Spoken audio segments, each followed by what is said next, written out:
Kyle Montgomery, Dorsey Levens alongside, and what a finish between Virginia and Florida State. A controversial one through many's eyes. Dorsey and I still trying to figure out exactly what happened. What we do know is that Virginia won the football game 14-13, and it was wild and crazy. We can start at the end of this game. Virginia's final drive turned out to be the winning drive. What did you see on that drive?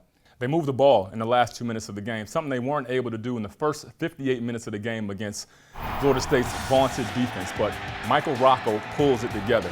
Great drive, 5 plays, 75 yards. He was 4 for 4 for 65 yards on this play. Just played extremely well. Stepped up in the pocket against pressure against Florida State, hit the open guy, moved his team down the field, and scored a touchdown when they needed it most, when the game was on the line. Yeah, Dorsey, all the passes, but it ended up being a 10-yard run from Kevin Parks that would put them ahead. Yeah, and I think what caught Florida State off guard was the 4 passes before that.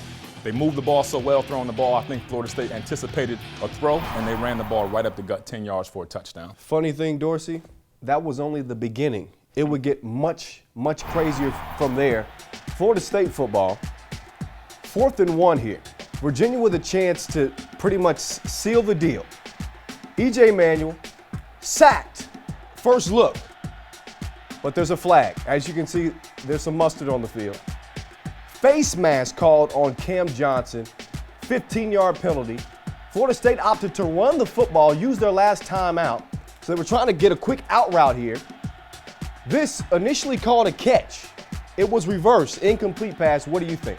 It looked like a catch to me. Although it was close, he had control of the ball. He had his hand underneath the football. Looked like a catch in my eyes. But Florida State's on life support. They keep getting chance after chance at the end of this game. Yeah, it seemed like the refs looked at that thing forever. Then after an offsides penalty on Virginia, gave Florida State 5 more yards. Didn't matter. Either way, Dustin Hopkins misses the field goal. Virginia, obviously elated. Mike London and company, they hold on to win it 14-13. Setting up what we know is going to be a good one next week. Virginia versus Virginia Tech, the division title game before the conference title game. Have you seen anything quite like this, a finish to a football game in college football this year? No, I haven't. I mean, that was probably the most exciting game in the ACC we've seen this year, especially with so much on the line for Virginia, needing a win on the road in a hostile Florida State environment, getting a big win late in the game. Yeah, I think we should probably go sit down and look at some more tape and still figure out exactly what happened, because my head is spinning. Yeah, mine too. For Dorsey Levens, I'm Kyle Montgomery. We'll catch you after we look at the tape again.